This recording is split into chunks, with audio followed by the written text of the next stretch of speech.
For me personally, it started with youth services being cut, with families struggling to pay rent, with friends locked out of housing, and education being on the brink of disaster, and watching politicians talk about opportunity while doing nothing to change the reality on the ground.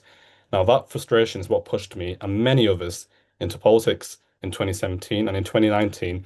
I campaigned in both general elections. I was a young Labour Party member. I joined at the age of 13, I think.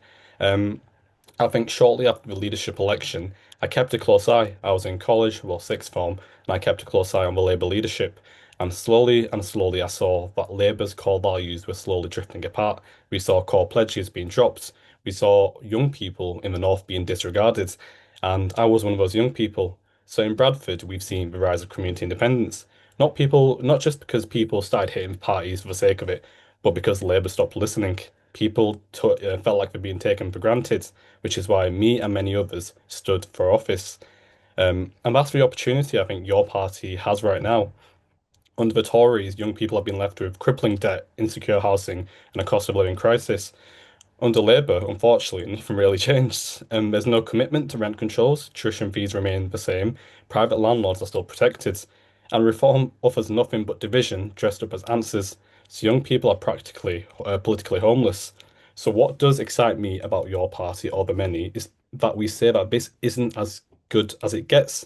If we're serious about engaging young people, we need to be serious about material change, which includes abolishing tuition fees, campaigning for real rent controls, supporting tenant unions and housing movements, rebuilding youth services and community spaces, and treating young people as a problem to be managed and leaders to be trusted.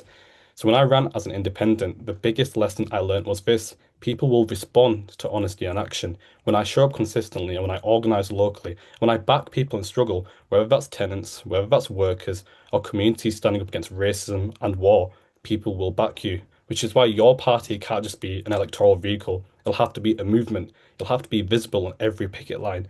One that'll turn up for Palestine, one that'll support renters, not landlords, one that builds power from the bottom up. And crucially, it has to be democratic, because we've seen what happens when parties lose accountability, members are sidelined, decisions are stitched up, and communities are ignored. Which is why your party does give us this chance. I'm extremely proud as a born and bred Yorkshireman to be standing for your party's CEC elections.